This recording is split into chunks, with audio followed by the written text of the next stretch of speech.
Cuando Diego Martínez Barrio se enteró del golpe de Estado, el 18 de julio de 1936, se puso furioso. ¿Por qué lo han hecho? ¿Para qué? El presidente de las Cortes no entendía por qué aquel grupo de generales descontentos se había levantado contra un régimen supuestamente legítimo y democrático como el republicano. El periodista Antonio Alonso Baños estaba presente en el despacho de Martínez Barrio cuando recibió la noticia. Años después, recordó así su reacción. El propósito es tan evidente que solo los ciegos pueden negarlo. Se trata simplemente de sustituir la voluntad del pueblo por la de una clase social deseosa de perpetuar sus privilegios. Ni amor a España, ni temor a su desmembración, ni zozobra por el estado de la economía. Nada de lo que han dicho es el verdadero origen de esta revuelta. ¿Era creíble la sorpresa mostrada por Martínez Barrio? Esto es lo que opina el general Rafael Dávila Álvarez, autor de La Guerra Civil en el Norte. Tanto a Diego Martínez Barrio como al mismo Azaña, como al mismo Salvador Quiroga, Casares. El caso es que la sorpresa para todos ellos yo creo que era relativa porque todos lo sabían, pero nadie se lo creía. Lo ocurrido en el año 32 con el levantamiento de Sanjurjo en Sevilla y aquí en Madrid también, yo creo que sirvió como un escarmiento y en general todos pensaban que cualquier golpe iba a acabar como aquel. A mí me da la impresión de que hasta el último momento creían que iban a ser capaces de parar el golpe y llegar a una especie de acuerdo con los alzados, siempre teniendo el mando la República, evidentemente.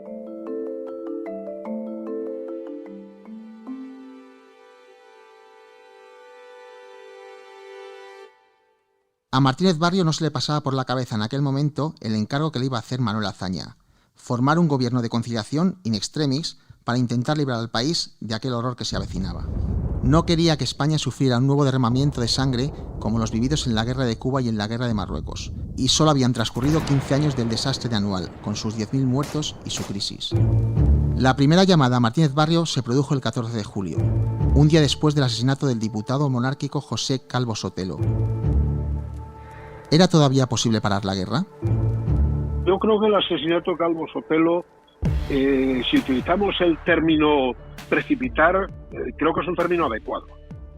Para mí lo que no es, como en algún caso hay alguien utiliza, es que fue lo que provocó el golpe, ni muchísimo menos. El asesinato de Calvo Sotelo fue una noticia en el ambiente militar que corrió como la pólvora. En Pamplona, que al centro de la conspiración, la tensión era enorme, hacía ya tiempo. Azaña le pidió que acudiera al Palacio del Pardo para mantener una reunión urgente sobre el magnicidio. La impresión que se llevó Martínez Barrio del estado anímico de este no era muy esperanzadora. Resulta difícil comprender por qué Azaña esperó hasta la noche del 18 al 19 de julio para nombrarle presidente. La mayoría de los diputados del Congreso ya se lo habían solicitado de manera insistente en las semanas previas. Azaña se movía entre mantener a su amigo, a Casares, pero claro, los acontecimientos se precipitaban de manera casi incontrolada, ¿no? La confianza que Azaña tenía en aquel hombre, pues era un poco como la repetición del golpe del año 32, ¿no? Además hay una cosa importante, yo creo que para Azaña y para Casares Quiroga, cualquier cambio hubiese sido visto por, sobre todo, la opinión pública y por los alzados como un signo de debilidad, ¿no? Lo que pasa es que, claro, fíjate que Casares Quiroga no hacía más que repetir la intentona. Bueno, y hubo una reunión de Azaña con Felipe Sánchez Román, que era el jefe del Partido Nacional Republicano, y este les puso la preocupación que tenía y la necesidad de contener a las turbas que se abrieran de las calles. El 18 de julio, a las 5:30 de la tarde, se produjo la última reunión del Consejo de Ministros con Casares Quiroga a la cabeza. Según los testigos, estaba derrumbado en su butaca, con los ojos hundidos y sin articular palabra, hasta que al cabo de unos minutos soltó. ¿Qué quieren que les diga? Toda España está sublevada. He llamado a los cuarteles y nadie me responde. Ya no nos queda más salida que morir cada uno en su puesto. Entiéndanse ustedes con mi sucesor. Yo ya he dimitido. Respecto al caso de Quiroga, en el intento de parar el golpe de Estado, yo creo que era un poco, lo he dicho antes también, ¿no? Pero también él personalmente yo creo que era un hombre incapacitado para afrontar esa situación tan grave. Luego además hay una cosa muy importante, y es que había una enorme falta de información. La información parece que se había cortado. ¿Y por qué no decirlo también?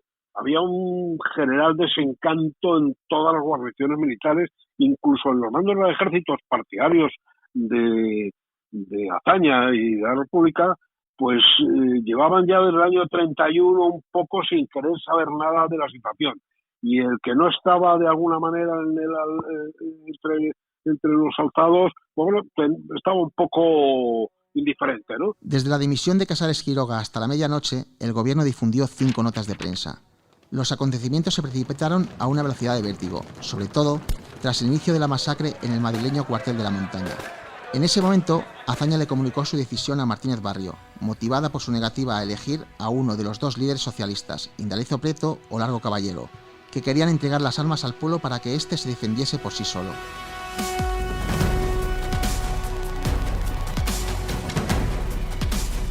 La transmisión de poderes se produjo esa misma madrugada, en una reunión urgente con los miembros del gobierno y un Casares Quiroga que estaba deshecho. El presidente saliente llegó a confesar que la República no tenía medios para detener el golpe, que era imposible. Martínez Barrio fue elegido para probar la vía del diálogo. No se podía perder ni un minuto. Primero se dirigió a los militares sublevados por radio, exigiéndoles que regresaran a la obediencia, y a las 4 de la mañana inició la ronda de llamadas a los mandos más indecisos. Algunos generales no le garantizaron su lealtad, otros juraron fidelidad eterna a la República y alguno le engañó sobre sus intenciones reales. España quedó literalmente dividida en dos.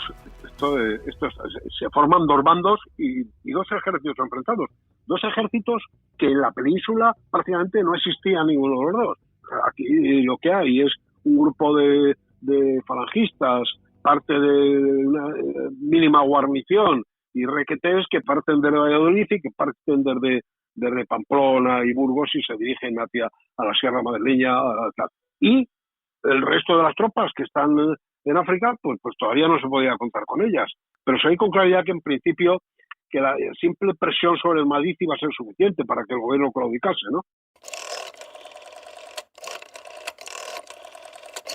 La última llamada la reservó para el general más importante, Emilio Mola, el único que realmente podía parar la guerra y evitar el 500.000 de muertos y el 500.000 de exiliados que se produjeron en los siguientes 3 años.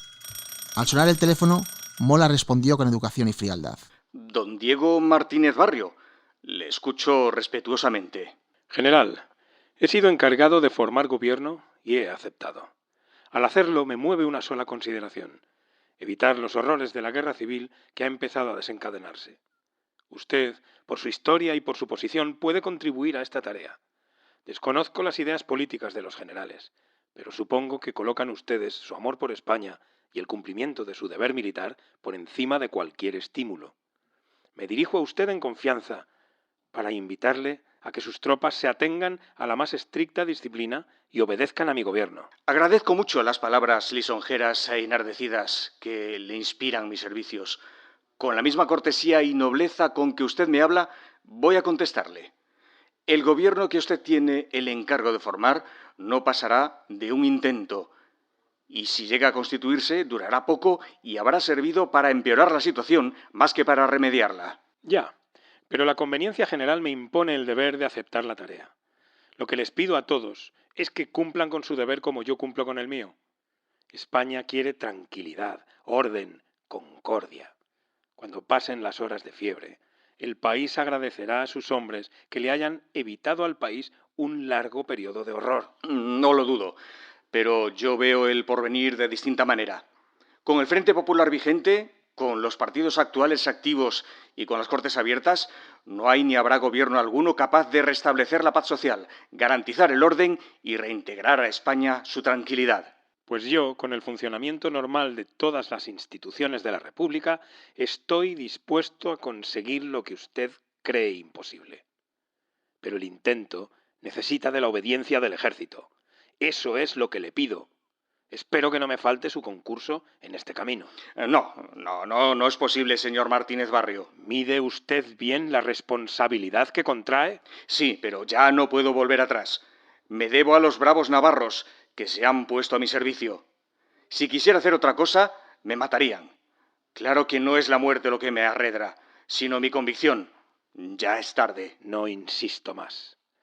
Lamento esa conducta que tantos males ha de acarrear a la patria y tan pocos laureles a su fama. ¿Qué le vamos a hacer? Es tarde, muy tarde.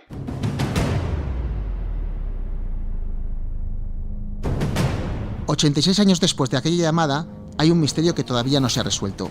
¿Le ofreció Martínez Barrio a Mola el Ministerio de Guerra si detenía la sublevación? Los historiadores nunca se han puesto de acuerdo.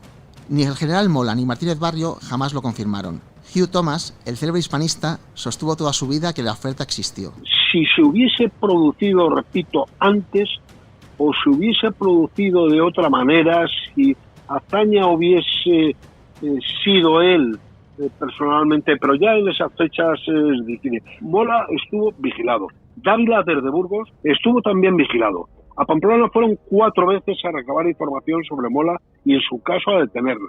Hasta Casares Quiroga terminó enviando a uno de sus secretarios, el comandante Adolfo Prada. Bueno, y todos se fueron de allí pensando que no, que Mola era un hombre fiel a la República, absolutamente leal y que no había... Era tarde, ya era muy tarde cuando llamó Martínez Barrio. La ronda de llamadas apenas duró 60 minutos, tras los cuales Martínez Barrio presentó su dimisión. Tan solo le había hecho falta 1 hora para convencerse de que la tarea que le había encomendado Azaña era imposible, y España se precipitó al abismo. 19 de julio de 1936, la llamada al general Mola que pudo parar la guerra civil es un podcast de ABC. Guión y producción de Israel Viana. Locución de Andrea Carrasco, Israel Viana, Jesús Calero, Pachi Fernández y Javier Díaz Guardiola, con la colaboración de Rafael Dávila.